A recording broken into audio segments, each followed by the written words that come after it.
Good evening, everyone. Thank you for joining me once again on Trad Queen Story Hour. Tonight I have a very special guest, Shaohannah Faith. And you can let me know if I'm mispronouncing that because it is a unique name. I love it. Shaohannah is I believe she's the capital coordinator or ambassador for Students for Life there in Washington, D.C.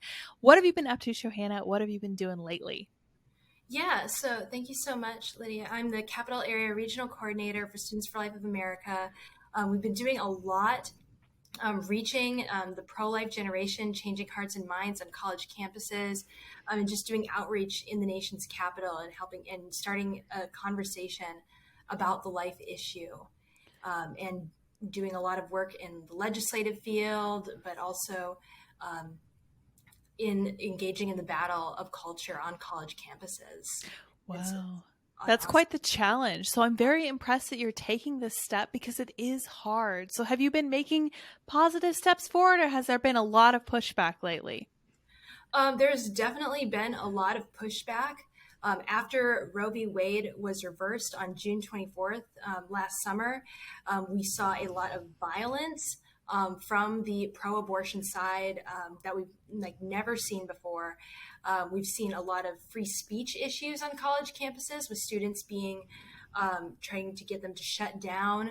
But we've made some really big wins as well. Every semester we do a campus display where we bring some information and just a really nice designed display to college campuses, and we'll set that up for several hours and have conversations, and we track kind of a mind changed rate. We track if they're going in, maybe it's not a full conversion from pro-abortion to super being pro-life, but someone saying, well, I don't think you should be able to abort if a child can feel pain. I didn't know children in the womb could feel pain. We track that, and I would say that we change 10 to 15% of all of minds of everyone we talk to, which is huge. And just Wow. if we can keep doing that every single year, we're going to see a shift in culture. That's amazing. I'm so proud of you for doing that. That's so necessary. So, do you want to tell us your story, where you came from? You have kind of a fascinating, kind of miraculous story. You want to share that with us? Yeah, I really do. So I was born in China at the time where China had a one-child policy where they were limiting the births of families. And they were doing this because of overpopulation hysteria that really started hitting the world. This policy, interestingly, it went into effect only a few years after Roe v. Wade. Basically, I think that the Chinese communist government looked at the United States and what they were doing. We know that abortion skyrocketed after Roe was instituted. And they basically said, hold my drink. Hmm. And they put in this policy.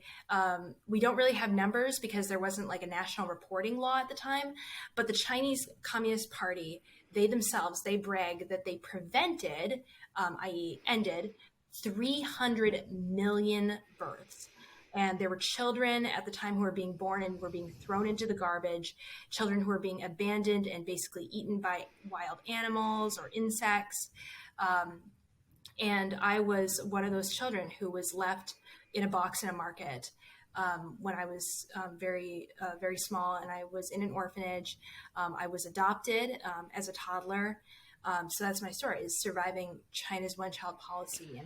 And thankfully, the policy did end in 2015, so about 8 years ago. But a lot of people that I talk to really don't know much about it. They don't understand what exactly the government was doing and how it hurt so many people and ruined families.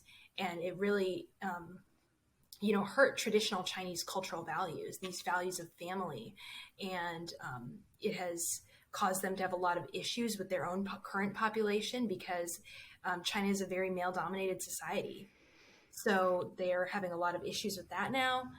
So I like to talk about that sometimes because, interestingly, the United States and China are on very similar wavelengths when it comes to their policies. And in the United States, it's perfectly legal and acceptable is in terms of legality to do a sex-selective abortion. That's okay here in this country. And when you tell people that, it really begins to change their minds because they want to look at these other governments and say, oh, what monsters, we would never do that. But then realizing, oh, we do that? That's allowed here? Well, maybe it shouldn't be that way anymore. Wow, yeah, that's crazy. So you were really in the thick of it when you were born. So you didn't have an option. You were going to be in this fight. It sounds like one way or the other. You weren't really given a choice. It sounds like God really had a purpose for you when he helped you find your adoptive family. So you have an American adoptive family, right? I do, yes. My entire family, they live in Minnesota. That's where I was raised. And then I moved out to the Washington, D.C. area in 2020 to pursue political work. Wow, that's fantastic. I'm so happy that you're doing this. It feels so important, especially right now. Do you often, the Students for Life, does your like little stand you set up where you talk to people, do you guys get a lot of super negative feedback? Because I know there were violent attacks when Roe was first overturned. Have you guys been kind of sheltered from that, or have you been subject to some of that? So, unfortunately, we do get some of that occasionally when we're setting up a tabling display or our campus tour. One of my colleagues, the Virginia's regional coordinator, and he had a group of students who was hosting a speaker. They were actually hosting Kristen Hawkins, who's the president of Students for Life. They were hosting her at Virginia Commonwealth University just a while ago, and local Antifa radicals in Richmond showed up and essentially shut the event down. It became very violent. Several students and several of our staff members were assaulted. Um, Wow. yeah, so if you people can look up Students for Life VCU, and they can just see the videos of just it being just bananas. It was crazy. But I thankfully have not dealt with that level yet. Knock on wood, fingers. Right. But we do get people who sometimes get like a little too in our face, and I unfortunately have to train students to be like, okay, if something starts going down, someone needs to pull out their phone, start recording, call Right. campus police. And it's really sad that we have to do that on college campuses, which should be open to dialogue and other beliefs, but Yeah. they're not, and we have to be ready. Unfortunately, yeah, some people have said it's not, when you're an activist in the pro-life movement, it's not if and when you get assaulted. It's not if when you get assaulted, it's when is it going to It's happen. definitely going to happen. It's going Right. to happen. Right. Yeah, it is. It's scary. And at the same time, that for me, for sure convinces me that we're doing the right thing, right? Because if it were easy and if everyone were on our side, it would be it would be a breeze, right? There would be no difficulty at all. And we would just be able to walk through everything and everything would be handed to us, but it's not. And at Mm-hmm. the end of the day, I'm like, you know what? This is so important. And there's so much vitriol devoted to people who are not pro abortion. Like, even just not being vehemently pro abortion at this point in time means that Mm-hmm. you are like a radical on the right wing, which has always been Mm-hmm. crazy to me because, excuse me, I don't know if you're familiar, but there was a time in American politics when Mm-hmm. people like Hillary Clinton, who is pretty much the most left leaning member of our politics, at least was for a long time, Mm-hmm. there was a time when she was saying that abortion should be safe and legal, but rare.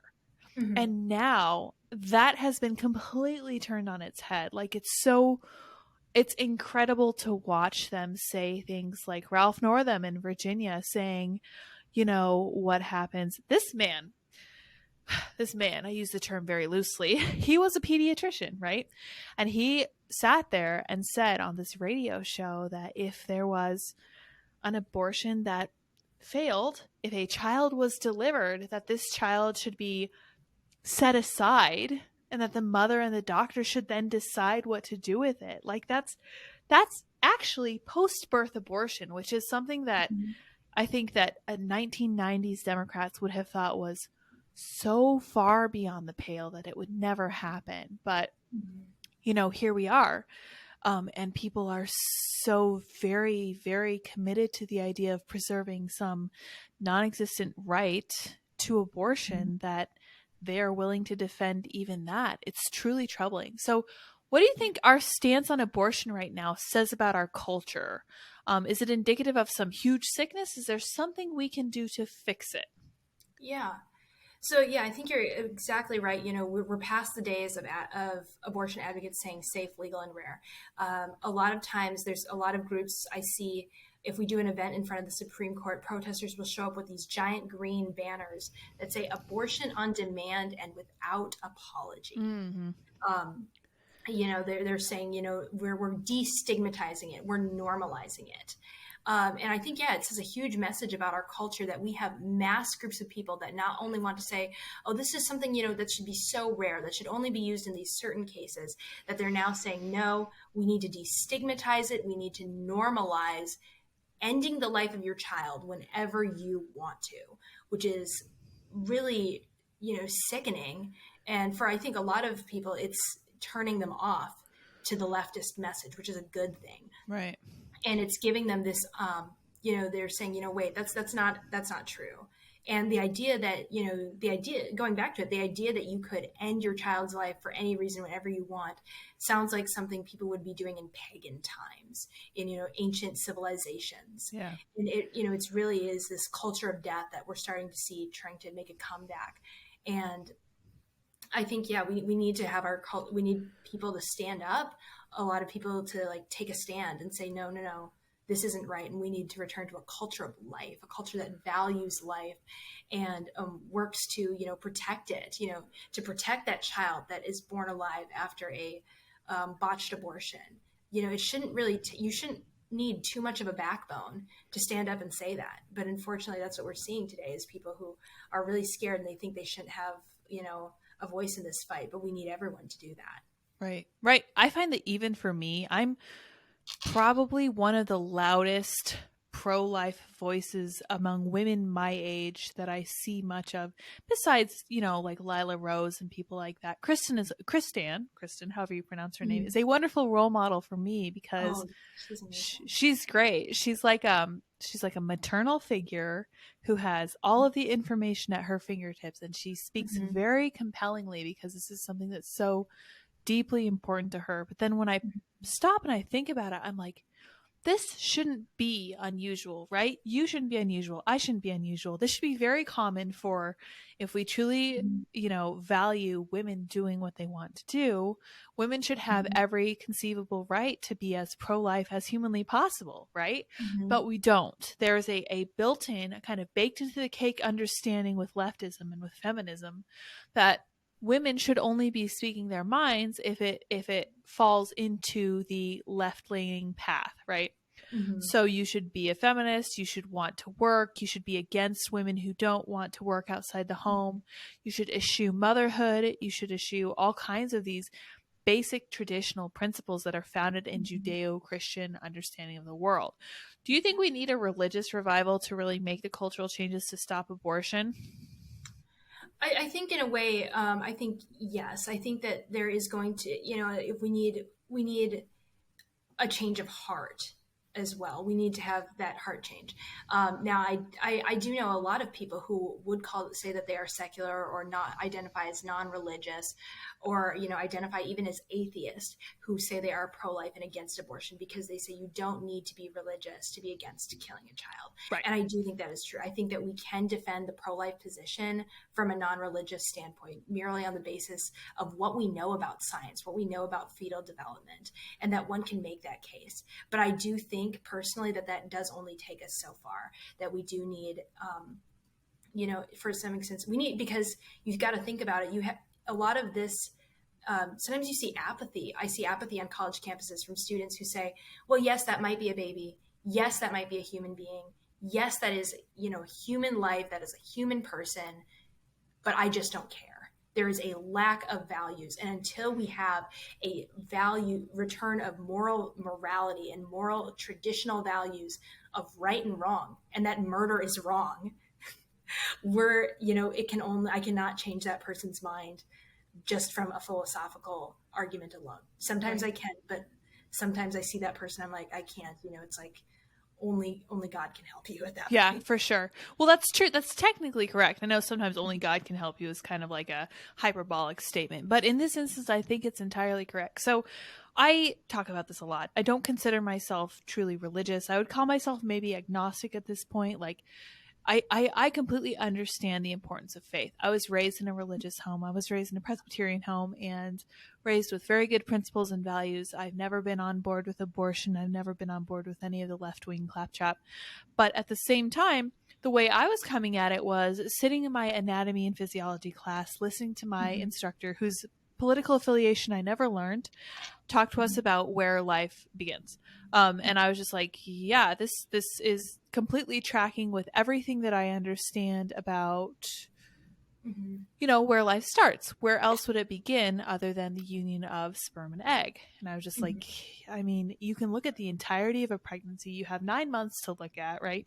Mm-hmm. And there's simply no other point. And people will try to say arbitrary things like, oh, it's when the heart is, audible, or it's when the baby can feel pain, or when the baby can kind of move around a little bit. And I'm like, that's so vague. And it strikes me as kind of disingenuous to say that's when it starts, because honestly, I don't think that you can make that case. I understand that I might be a little bit acerbic. You sound very compelling, though. So I wanted to ask you, what is the most compelling argument for the pro-life side that most people are convinced by? Because I think my strategy, I'm not really a persuader. I'm just like, I want everyone to know the facts. I want them to be armed. Yeah. What do you think is the most convincing thing you can say to someone who's not pro-life to change their mind? Yeah. So usually when I'm talking to someone, I'll figure out where they are. So, I'll say, well, what do you think? We actually have this really cool poster. It's called like, When Do Human Rights Begin? And we have all those stages, and we have these little sticky note flags, and we'll say, hey, do you have a minute to do a survey? Can you put a flag where you think human life begins? And that really makes them think, because they have to pick an objective answer. They can't just go, I don't know. Yeah. And so if that person puts that life doesn't begin until, the moment of birth, which is a very, very scary place to put it, then I'll start walking them down, and I'll be like, oh, well, did you know that you could survive outside the womb at 20 weeks, at 22 weeks or so on? Right. And viability is moving, even, younger and younger, basically, with technology. And I'll say, oh, well, I had a brother who was born 6 weeks premature, and I'll show them even a picture of him, and I'll be like, do you think he should have been aborted? And usually they'll say no, and then they might move their sticky note down, and so on. But if someone, maybe refuses to take a stance, I'll be like, well, I believe it's this. I believe that this is the scientific understanding. 96% of secular biologists have said that life begins at conception. You can pick up any modern embryology textbook, and it will say that.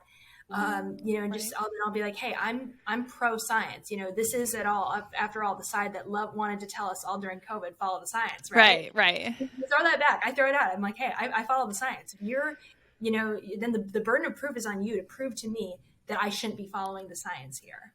Right. Okay. And in that conversation, have I mentioned, faith once?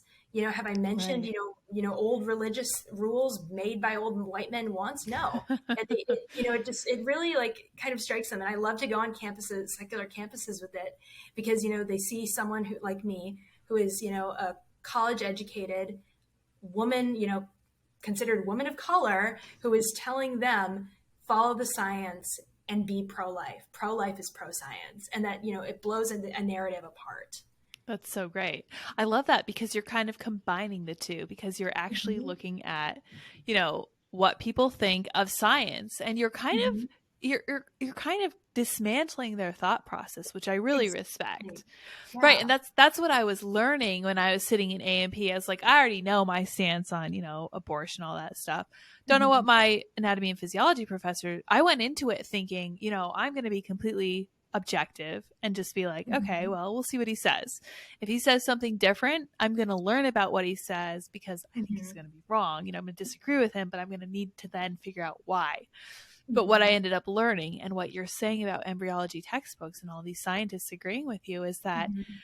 there's not a different place to define it. The issue becomes then that our attitude toward human life is no longer that it is sacred. And It becomes an issue of ideology, really. right, It's people who ignore science to defend their one's own ideology. We're seeing that all over the place now. People who say, right. "What, yes, we'll use the science, but only if it, makes me feel better and it affirms my feelings. But that's not how science works. Right, of course, right. Well, and no matter what they tried to sell us during COVID, that's not a thing that can happen. The science doesn't bend to whatever you think it should say. Mm-hmm. Sometimes, unfortunately, it does bend to whoever is paying for the research, and that's a problem too. Oh, hello. Speaking of life, and it's an issue because it shows that people don't truly care about the science, and then it starts to feel like what they accuse. I'm gonna have to push you off. There we go. Sorry, pardon my cat. He's kind of spazzing out there, so he wants to be part of things. Oh, he's cute. Yeah, this is Dip. Can you calm down a little bit there, buddy? Yeah, all right, come hang out. But get your tail out of the way. Yeah, so it sounds to me like they become what they accuse religious people of being. Like they talk so much about how religious people discount science, but then they're quick, like immediate to discard it when it comes to countering their ideological belief, which should be a red flag for them, but it's hard. I know it's hard to change somebody's mind like that. So that sounds like a wonderful approach to take. It sounds like you have all the facts. I'm sure you're familiar with like the Guttmacher Institute about the data they have about why abortions happen when it comes to the argument that people can compassionately and in good faith bring up about stuff like, sexual assault, and stuff like, incest and stuff like that nobody really wants to talk about, but it becomes an issue and they're like, this is a really, this is probably why 90% of abortions happen. And you're like, it's not. It's a tiny fraction, literally a fraction of percentage. And then maybe that's a compelling argument. I don't know. I feel like people even on the right will hear those facts and they're like, wow, I didn't know that. That's kind of crazy. And I'm like, yeah. So here's my approach when it comes to the hard truth about abortion. I always say that people who do support abortion and people who are fighting back against it should know what an abortion looks like. And I know that's really tough, and you're a very sweet lady. I know it might be hard to kind of bring that in, but it's like, if you want to fight against abortion, you need to know exactly what it entails, right? Do you think I'm on the right track here? Do you think that's a persuasive argument? Yeah. So a lot of there is sometimes controversy regarding like graphic imagery even within the pro-life movement. Right. Like that's no secret. For me personally, I think it can be powerful and used in when used in the right context for people. And yes, exactly like you said, help them know exactly what it looks like. I often like to tell people exactly what it does. And we even sometimes what we will do is we will bring like silicone fetal models, and we'll bring abortion instruments. We'll bring forceps. We'll bring a curette. We'll bring this stuff, and we'll be like, this is what it does. And people would say, stop doing that. Stop doing that. I don't want to see that. It's like, well, then you should know before, or before you pay for it, and tell people, do you know that, a child that, already has their own fingers, their own toes, can feel pain, is going to be ripped apart by a suction machine. And suction abortions, the machines that they use are 30 times stronger than a household vacuum, by the way. That causes danger to the woman's other organs. And usually people will be like, oh, well, I didn't know that. And I had a high schooler recently. She was visiting a college that we were doing a display at, and she came over to talk to us, and she was like, well, she's like, well, what's the abortion procedure that has like the least side effects, that, would be like the least dangerous for me personally? Again, we see very much a me mindset, right. It's going to affect me. And I said, well, unfortunately all of them do. Every single abortion procedure has killed women, has caused danger to other organs, right. Has caused, all abortions leave psychological damage. But I said, even if you were able to walk away unscathed, your child wouldn't. Right. So. Well, that's we talk about that. We talk about abortion procedures and, what they do, what they entail, and how they hurt women and not just their children, Right. Right. I'm really glad that you talk about that, because I do think that's important. And I say that, and I take a kind of hard line on that, because I'm like, look, if you are against abortion, then you need to know Mm-hmm. why. You know, you need to know what exactly you're talking about. And I Mm-hmm. realized that's kind of a tough pill to swallow. It's kind of hard. My Mm-hmm. husband's a very soft heart. He says, you know, he'll admit, he's like, I don't really want to see that, you know, especially we're trying to build Mm-hmm. our own family and all that stuff. But it's like, it needs to be seen, you know. And I'm not in favor of seeing horrible things on the internet. I think that's hard. I completely understand and I'm sympathetic, Mm-hmm. but if you're going to be in favor of it or if you're going to push back against it, you need to 100% Mm-hmm. understand it. So Absolutely. it's just so hard because it's such a terribly difficult procedure, right? Mm-hmm. It's just very, very stark. It's very graphic and Yeah. it's hard to handle, right? Mm-hmm. Um, I think that a way, and this is probably something you've seen on college campuses, I think a way that people kind of come to terms with it is just kind of putting their fingers in their ears and saying, this is fine. This isn't a big deal. You know, it's painless. The baby doesn't feel anything anyway. It's just a clump of Mm-hmm. cells or whatever. Um, what do you think is a good way to change the way people view that? Because we're talking right now about the beginning of life, but I also want to talk Mm-hmm. about the end of life because it's very clear there is no respect for life. How do we Mm-hmm. change that? You know, is there a positive, like large scale way that we can alter the way people view that? Yeah. I think that a lot of times, and absolutely, I think one big thing is understanding our own apologetics. Unfortunately, I see too many well-meaning pro-life people who don't exactly understand how to make a well-reasoned argument. And sometimes I watch, them, and I'm just like, oh, you could have said that a little more Yeah. compassionately. You could have said that more gently. Understanding, apologetics, understanding how to defend something is, unfortunately, a very lost art of how to make a good argument. I think stories are really powerful. Think of like Abby Johnson, and I'm sure you may have seen the Unplanned movie. Her Mm-hmm. story impacted so many people. Yeah. Just and I can even speak to this. Growing up in a Christian home, it's not like abortion was talked about every day. Right. But there was a post-abortive speaker who came and spoke at a women's event at our church. She now runs a pro-life pregnancy center. And when I began working in pro-life ministry, I actually was able to track her down and find her, reach out to her. And I was like, hey, you came and spoke at my church when I was 8 years old, and it made this huge impact on me. Oh. But her sharing about, how she ended the lives of some of her children. She did give up one of her babies for adoption, thankfully, after having, I think, a couple abortions. But just hearing that trauma makes people realize, okay, there are women who regret their abortions. They're not just, there's not just angry feminists out in the streets, screaming, shout your abortion or I loved my abortion. There are people who regret their and grieve their abortions. So sharing stories like that can be really powerful. Sharing stories about, how someone chose life for their baby and were able to have a wonderful life. Me sharing my adoption story, I know has helped some people be like, oh, wait, adoption's not a horrible, bad, traumatic thing. It's life affirming. It's life giving. Yeah. Well, it's fantastic. I do think that's a great way to make that cultural change, but that means we need those brave people who are like, okay, I'm going to use my experience doing things that I now incredibly regret, and I'm going to come to terms with it. And then I'm going to go Mm-hmm. out and I'm going to make sure that other people don't make the same mistake.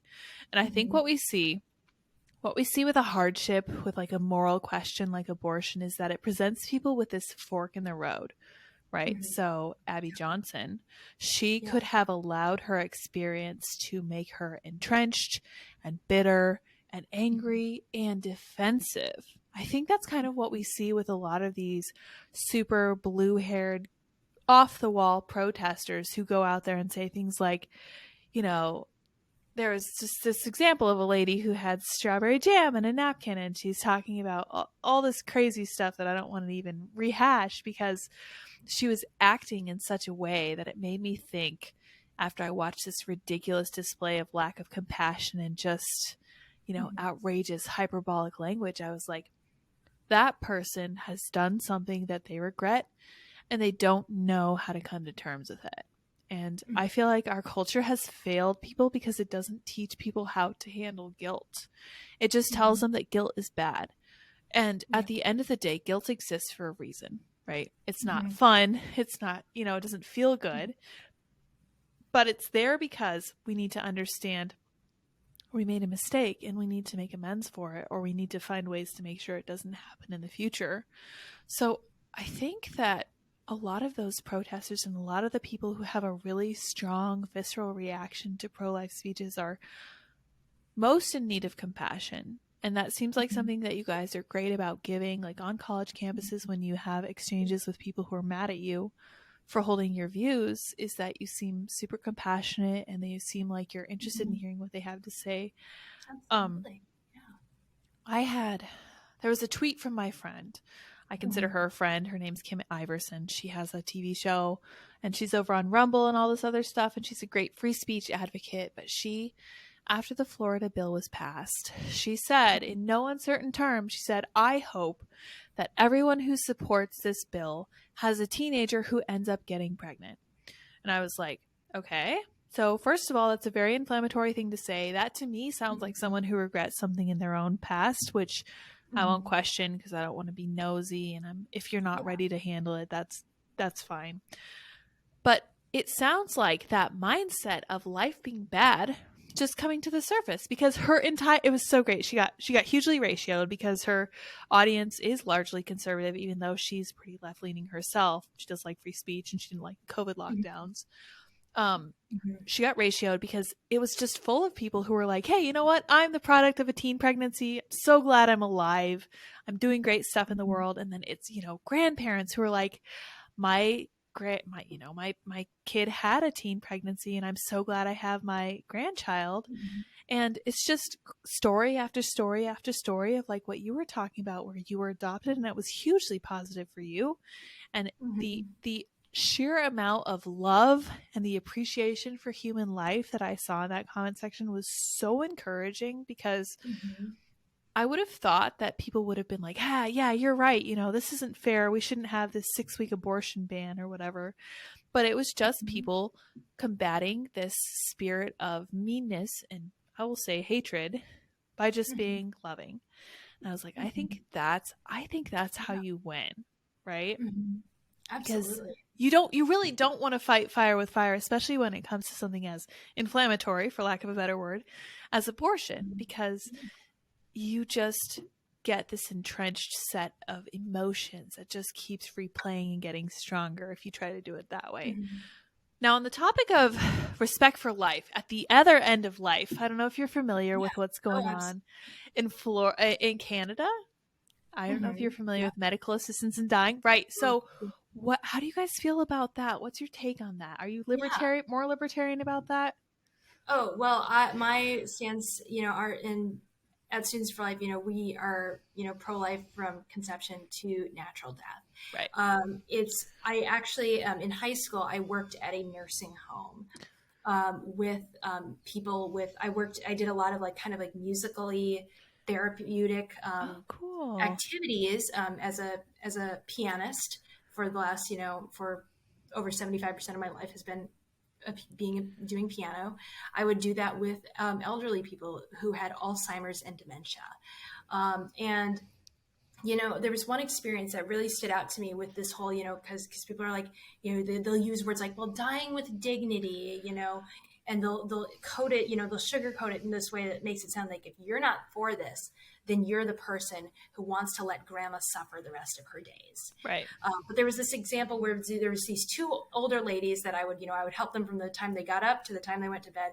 And they did everything together. They were buddies. They would eat breakfast together, do coffee together, play, bingo cards together.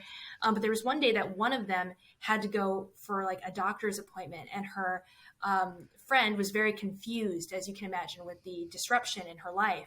And she was sitting by a window, and I went to find her for lunch, and she told me, I wish I could just die. And she was so sad, and she was so lonely that her friend was gone, and her whole day, just felt a little messed up. And I was like, well, I said, oh, no, you don't mean that. And she said, yes, I do. I'm so lonely. I'm so, depressed. And I said, well, how about we eat lunch and then I, take you to the common room and you can watch TV. And after later on, I saw her in the evening, she was fine. But, imagine if we had said, well, she said she wants to die, let's, take her to go get a fatal injection. We wouldn't do that. that is so just so crazy and so backwards to treat, people like that. And yes, watching a loved one suffer is, horrible. I'm not, diminishing that in any way. I watched my grandfather die of lung cancer, Hmm. fast moving terminal lung cancer. And, we would have done anything to take his pain away. But to say, yes, the government has a right to come in and say, this is how your life can and should end, and we're going to give you the power to end your own life, at a whim. It opens up, vulnerable people to be killed maybe against their own will, Hmm. being taken advantage of and exploited. And so, yeah, we stand against that. And actually, in here in Maryland, which is where I live, I was part of a group of other activists, and we went to the state capitol and lobbied against assisted suicide legislation. It comes up in the state of Maryland once a year, but that was one of the victories we had in the Maryland General Assembly this year. Is we were able to see that bill defeated for another year. It was not taken for a vote. So we know we're going to have to keep fighting that battle again and again. But for now, vulnerable people in Maryland are not going to be pushed this agenda of death on a silver platter. Hmm. I'm very happy to hear that. So Yeah. what I was learning about what's happening in Canada, who is apparently leading the way in this, is that so not only would it be offered as like, a last option, there's no other choice, you're just on your last legs, you're really ready to go, but Mm-hmm. they pushed it to everyone. There was a lady who requested assistance to build like a structure to help her get around her house better because she was a veteran and she was handicapped. Mm-hmm. And they said, what you could do instead, and I was just like, wow, that's wild. And there was a man whose treatment was taking too long. And I started to think about this and I was like, all of this comes back to having a healthcare system that is structured around government needs, right? Mm-hmm. So the government is like, oh, we'll take care of you, we'll get you free healthcare, it's going to be awesome. And then you get down to it and you're like, oh, well, my treatment's taking too long. And now you're offering to put me out of my misery, which is something that I call on my YouTube channel now, taking the Canadian way out. So it's not a positive thing. It's like the government stepping in and being like, oh, you know what? It looks like this is the struggle for you. We'll make it a little bit easier for you and just kind of Mm-hmm. shorten things and get you on your way. And I was Yeah. just horrified by that. I was like, this is coming to the US, isn't it? And as from my understanding, it is over on the West Coast already. I Yes. think Washington and Oregon Mm-hmm. are testing it out and other stuff like that. But to me, that just speaks to us not having those strong moral tenets that we used to have. Mm-hmm. So you identify as, for lack of a better term, Christian, and you talk a lot about how this kind of guides your own belief and principles. Of course, talk about the scientific side as Mm-hmm. well. But Absolutely. do you think that if we were to have this huge revival in Christian belief, that it would make our battle against abortion much easier and smoother? Do you think that it would help do things like rebuild the family, rebuild appreciation for parenthood, refortify Mm-hmm. the bonds between men and their wives, and make it so that people saw the need for abortion less, like they saw Mm-hmm. less of a pressure toward it? Do you think of religion is the way to do it? Is there some other half measure we could take? I think spiritual revival would play a part in that. In people, if people understanding, that yes, these Christian values do, they impact the way we think and they impact the way they live. It's a building block for one's worldview. If your worldview's building blocks are, masculinity is evil, children are a burden, and things like that. I am a god unto myself. That is going to not just, our ideas have consequences. It's going to, and we've seen that in society. We've seen that with, the gender battle. We've seen that with toxic feminism, coming out. We've seen that, this hatred towards men. We've seen, the disdain towards marriage. And yeah, if you go in it obviously it logically follows that if you go back to traditional moral, like Judeo-Christian values, which is like, no, masculinity isn't toxic, and It's okay to just want to be a wife and mom. It's okay to, be married and to stay married, Right. that is okay. Then that's good. And your children are not a burden, but they're actually a blessing in your lives.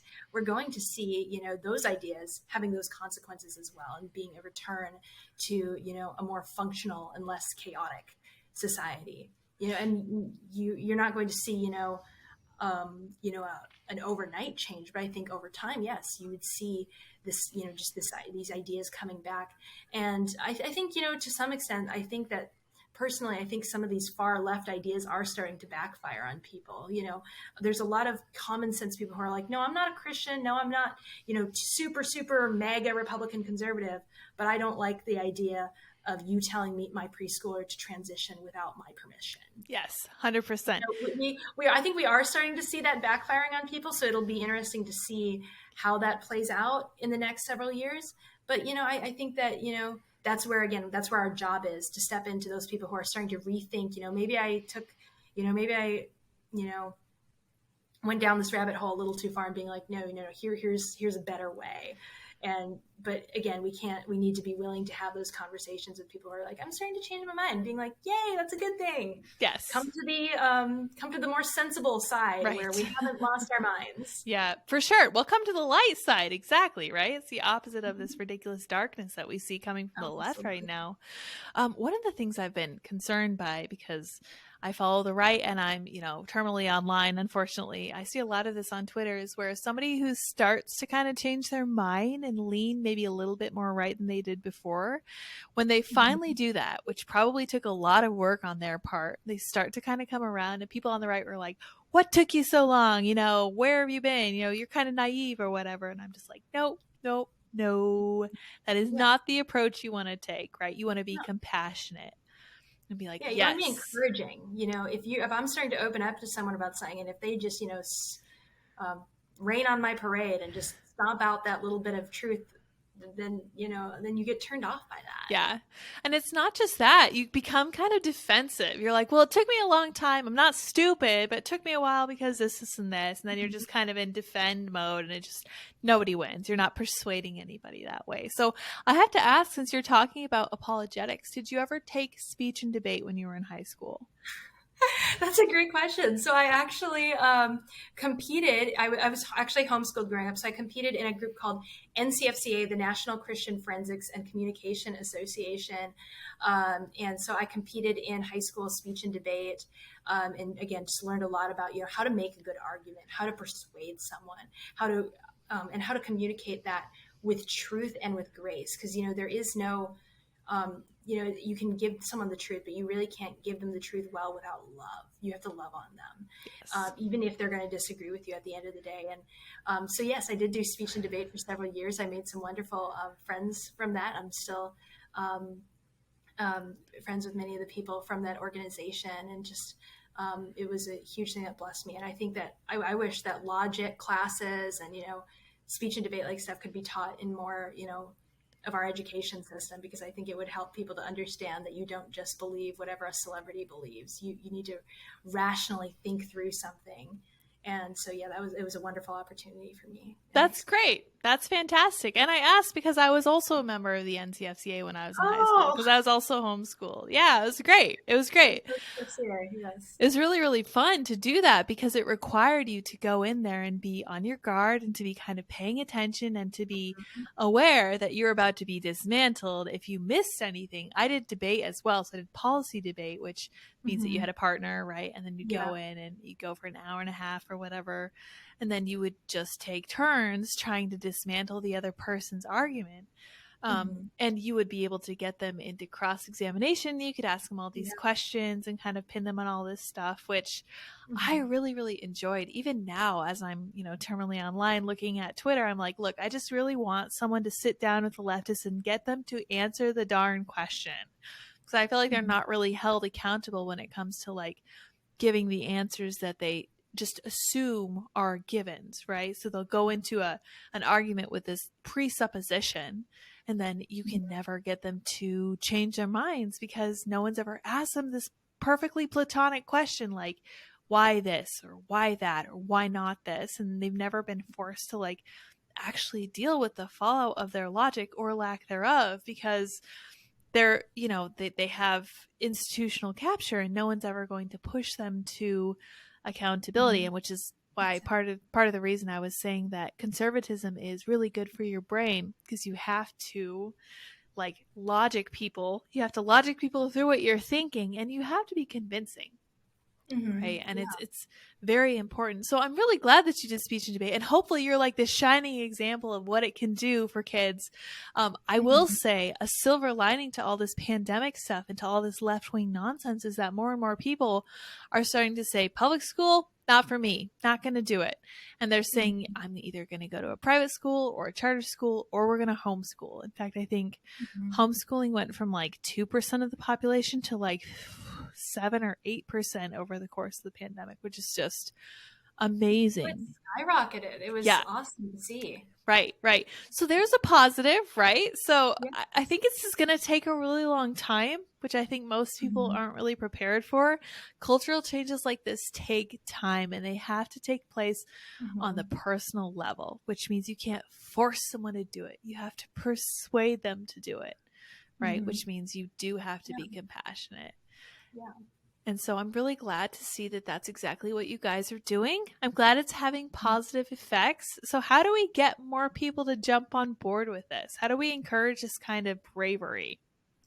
Yeah, well, a lot of times when I not to pitch Students for Life again, but they're a great organization for students to get involved with, to learn more about. We've got a lot of resources everywhere, and we're in all 50 states, and we're actually in Puerto Rico as well.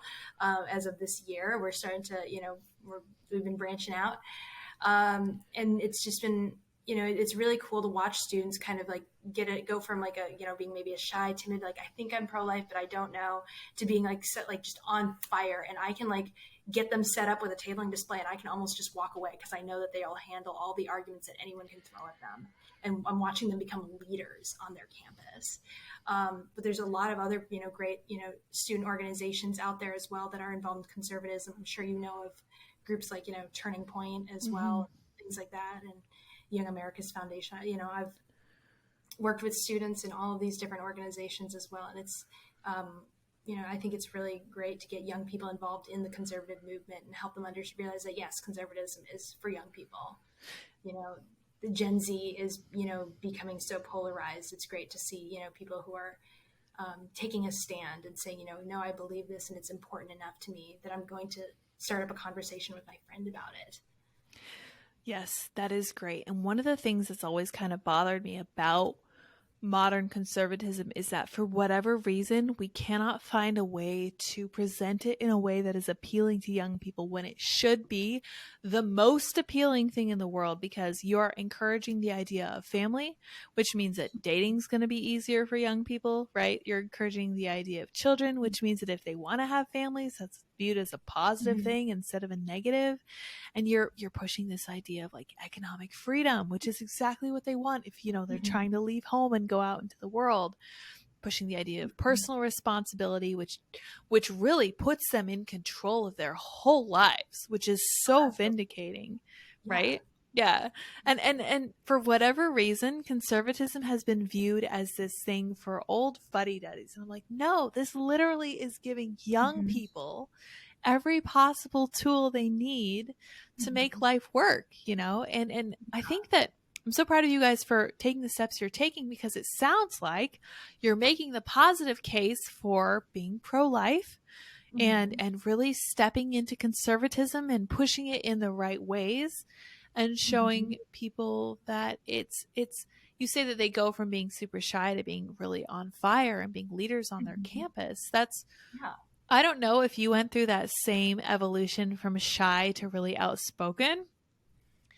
I went through that kind of similar phase where I was really, I was ready to back off from everything. I was unwilling to stand up for anything I believed. But there came a point where I was like, you know what? The things I believe are super important, which means that I need to find in me the bravery to stand up and say, okay, yeah, this is what I think. This is why.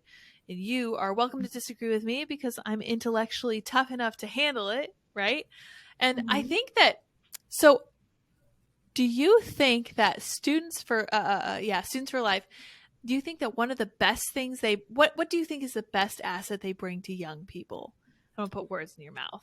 Yeah, so I think that one of the well, for one thing that before Students for Life, there weren't too many pro-life organizations, if any, that were really doing youth outreach. They were doing adult outreaches to people in churches, because after all, those are the people who maybe who donate, who keep your organization going. But what Students for Life did. They were formerly known as American Collegians for Life. They kind of did a rebrand and took on Kristen Hawkins as their president, I believe, in the early 2000s. Is looking at and saying every single successful social movement has had young people. They've had young people, and they've harnessed the energy of the next generation of Yes. leaders, of Yes. warriors. You think back to people who were fighting against Nazi Germany. They were, the White Rose, I think, was it called the White Rose Revolution or something like that. That was young people. That was college students who were willing to stand up against Nazi propaganda. You think to the civil rights movement, you think to any successful, again, social movement, it's had young people, to be able to, for modern feminism to do what it did, they had to convince young women that a career was more important than a husband. They had to change the minds of young people. They didn't have to change the minds of, people in their, late 30s, 40s, 50s. They had to change the minds of young people.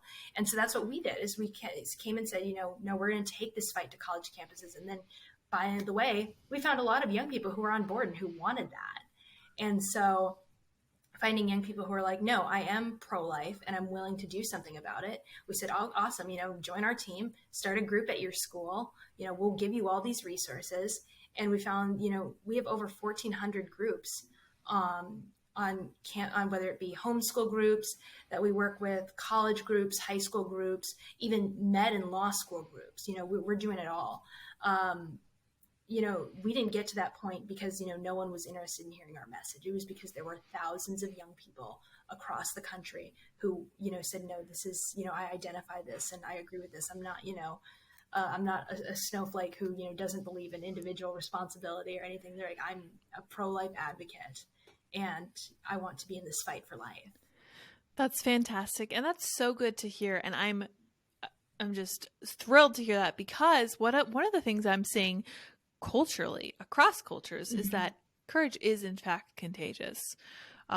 There were a couple hockey players who said to wearing the pride jerseys that they just weren't interested, and everybody threw fits about it. But now the NHL is saying, you know what? It's very likely that we're just not going to have pride nights at all. And I was like, that is how you make it happen. You make your stance and you refuse to back down. And you would be shocked at the amount of institutional change you can make. And it really is a very positive sign. So I can't help feeling that this whole podcast has been a super silver lining kind of white pill moment. But what do you think is the biggest positive we're seeing right now when it comes to the pro-life fight? Yeah, I think what we're seeing is a positive in one positive that I see is, since Roe's reversal, there were a lot of people who, were maybe on the fence, right? Who weren't forced to take a stand. But one thing that I think is really good, that since Roe's reversal and all these different laws that are coming down, even the Florida law, which by the way is going to save hundreds of babies. Florida is like, I think it's like the top number 4 or 5th state in the nation when it comes to abortion numbers. Oh, it's wow. off the charts. And this is a huge win for protecting life and law. But what these laws are forcing people to do, it's forcing them to consider an issue that they might have not had to consider before, that they might have not had to think about. Because yes, abortion is uncomfortable. People don't want to think about it, but this is forcing them to think about it. And to think, where do I stand on it? It's forcing people to reconsider and realize, and they're kind of in this mushy middle, they're in this state right now. And so it's allowing, pro-life advocates to, start jumping into the mix of that and saying, well, again, there's a side like Ralph Northam that wants to be able to put a baby on the table and die. And then there's a side that says, no, life is valuable. We know this not just because we know that from our faith, but we know it from science, that this is when life begins. And these are our values, that life is valuable. It ought to be protected. It ought to be cherished. and you get to, that people are having to pick a side now, and they're realizing they're going to have to defend that side. Right. And to not just say, well, I don't care, it doesn't affect me. You hear that from people who are maybe older, or from men. We hear men say, oh, it doesn't affect me. It's like, no, it's going to start affecting you. It's affecting you in these laws. It's affecting all these different areas of our society. How do you see life? Do you see it as valuable, or do you see it as something that, should be thrown away? Yeah. Well, it's such a philosophical question. I don't think that people ever expected to be faced with philosophy like this in such a day-to-day manner, Yeah. It's like kind of jarring because it's kind of esoteric, and it's kind of, it's a little bit, like you said, a little bit squishy to kind of try to figure out what you feel about that. But at the end of the day, I had somebody say to me, why is philosophy important? Like, I'm not philosophical at all. And I was like, you use philosophy every single day to make every single choice you make. You use philosophy to choose whether you're going to be vegan or whether you're going to eat an omnivore diet. You use philosophy to decide, almost what color clothing you're going to wear in the morning, because everything comes down to what you personally believe about the world around you, which is ultimately the definition of philosophy. So I wanted to touch before we close too on the topic of crisis pregnancy centers, because I think it was Elizabeth Warren who was saying that they're like super dangerous. It was really frustrating. Yes. So talk about that. How dangerous are these? Yes.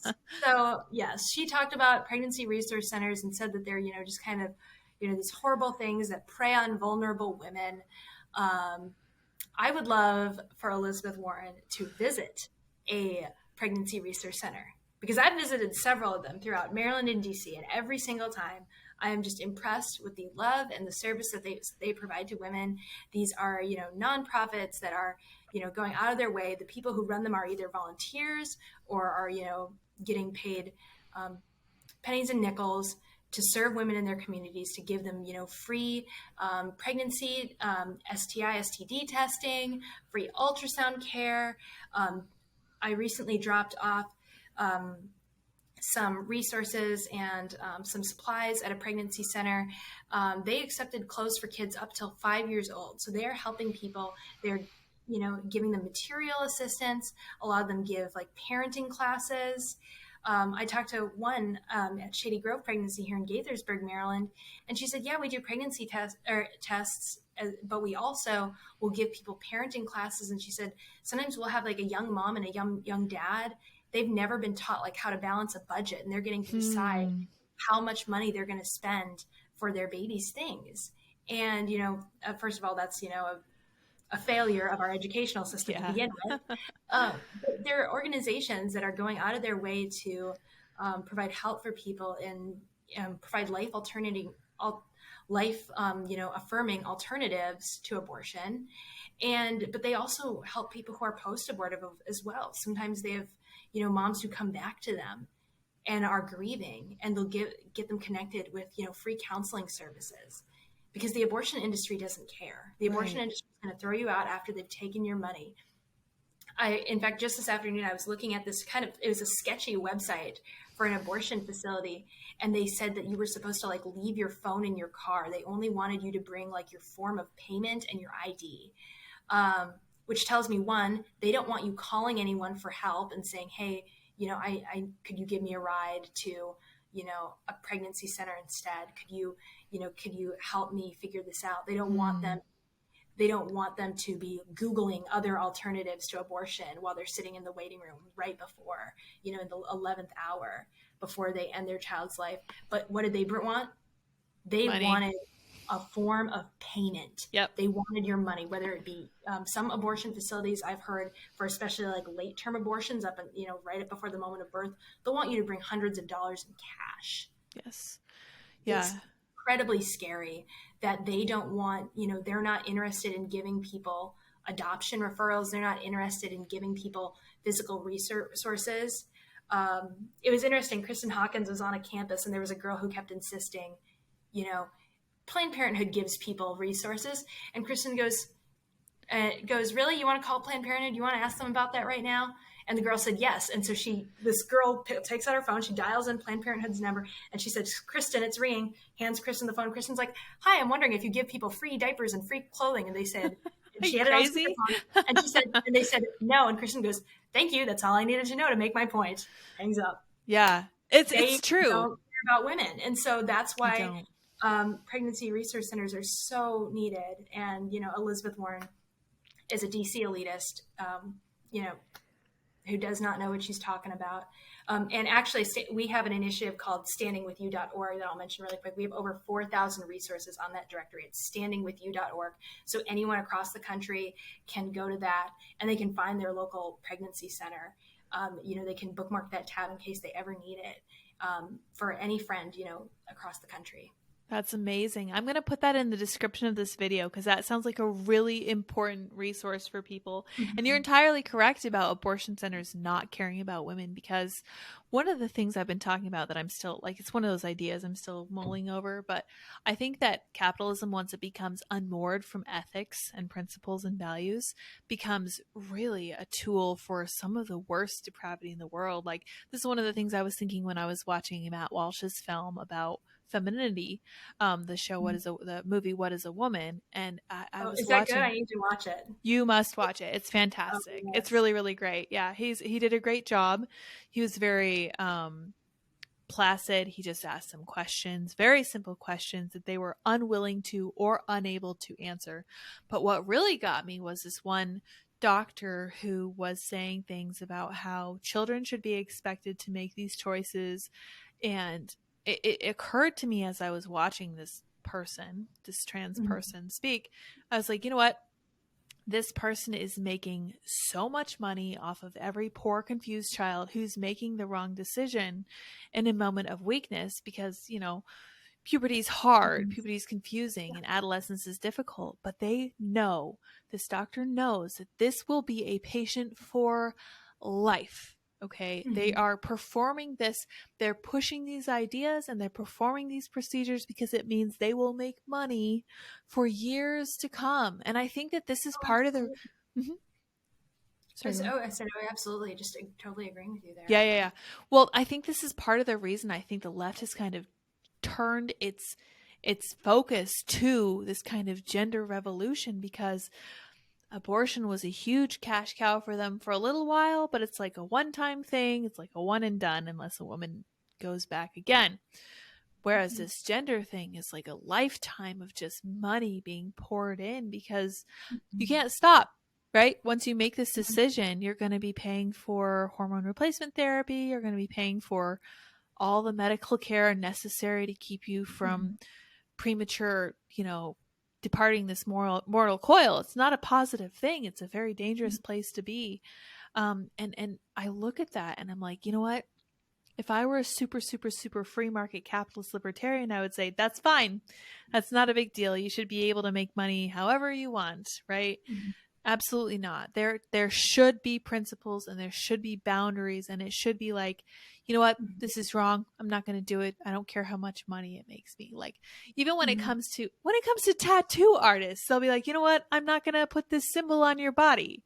I'm simply not Mm-hmm. going to do this. I'm not taking part in this. I'm not, using my artwork to promote a horrible idea, right? Typically Mm-hmm. it's like Yeah. Nazi symbolism or whatever. But I'm like, it's Mm-hmm. amazing to me that a tattoo artist will say that, but somebody who recognizes that much more is on the line is willing to just be like, yeah, I don't care, can make money. It's just Mm-hmm. wild to me. But yeah, Mm-hmm. this whole conversation is so indicative of such a deep sickness in our society. But I am so grateful to Students for Life and to you especially for going out there and really making it happen. I hope that you're really inspiring people to do the same thing, because I know it's hard when you feel alone, right? It's Mm-hmm. much easier when you have somebody who's there kind of showing you what to do and how to do it. Even if you don't talk to them in person, they can look you up and be like, Mm-hmm. oh, she's doing this, this, and this. And positive things are happening, right? It's not impossible. I can make it happen. On the topic of crisis pregnancy centers, my mom actually volunteered at one for quite a while. That's It's wonderful. fantastic, right? So I had I had 5 siblings. So me and my siblings would sometimes go and help them sort out their baby clothes, which was just the most fun thing in the world. There's like this huge closet. They had a whole room devoted to storing all of these donations that they'd gotten, because people really are. Americans are incredibly charitable. So if you say something like, okay, we have a pregnancy resource center, crisis pregnancy center, and we need donations. We need diapers. We need bottles. We need clothing. Can you help us make this happen? Because these mothers need help. This wasn't something they expected. They aren't prepared for it. They might be the only person supporting this little baby. Let's make this easier for them. So people just poured out their time and their money to make this happen. And I was just floored by it. And I think that was one of the things that made me realize that there are lots of people who are on the same page as me. Like, they think that this is really, really important, and they are going to, walk the walk and make sure that they give money to this organization. So thank you so much for your time. I think we're right at an hour. Where can people find you online? Yes, so people can find me on Instagram at Shaohannah Faith. That's my primary source of kind of social media, where I'll post stuff about there. I also have where I'll post more dedicated SFLA things, Shaohannah_SFLA, and I'll post about like specifically what I'm doing on campuses. But the Shaohannah Faith one is my main one, where I will post, little graphics or tweets or hot takes, things that come up, and I'll post about like adoption a lot there, and what people will say to me about being a pro-life adoptee and my responses to that. So that's primarily where I'm online, and people can come hang out with me. Very cool. I'm so happy to hear that. I saw that you had big personal news. I saw that you're getting married yourself. That's so wonderful. I am getting married in like 25 days. So. How exciting. That's exciting. That's so wonderful. I love to see that. So you are really walking the walk and talking the talk. My husband says congratulations. That is so thrilling. I'm so glad that you guys are doing like the Chinese attire. Are you doing like a Chinese ceremony? So the Chinese attire was for a specific photo shoot that we did because we wanted to honor my culture and kind of bring it in, even though I wasn't really raised in Chinese culture, just kind of it's just a nice nod to that. But the rest of our wedding is going to be pretty traditional. Cool. Traditional vows. That's wonderful. I'm so excited for you guys. It is such an adventure to be married. It is the biggest sacrifice you'll make, and it's also definitely the most rewarding. I know you're going to love it, and you're going to just have the best life. I'm convinced, because you have the correct values in alignment with what I think you are supposed to be doing. So that's wonderful. My husband is saying, sacrifice? It's a sacrifice? Yes, marriage is a sacrifice. I know it's also, it's a sacrifice to be married to me too. So I know it's not a one-way street. So it is what it is. We're all human, right? He's definitely making a sacrifice to be marrying a full-time pro-life advocate. That's right. Yeah, I know that's hard. Well, I'm glad that he's prepared and on the same page, because he must recognize how important this is to you and how important it is to the world. So congratulations to you both. Best of luck for sure. All right. Thank you so much for your time once again. Thank you guys, to my audience, for joining us today. Thank you so much for kind of engaging with this, because I know it is a difficult topic. Not everyone's really prepared to do battle with it, but it is one of the most important things that we can discuss. And you are not alone if you are pro-life, and if you're pushing for this cultural change that I really, truly, firmly believe we need. You are doing the right thing, and you are not alone, and you are ultimately going to succeed in the end. I firmly believe. So thanks again, you guys. All right. I will see you all next time. Until then, bye guys.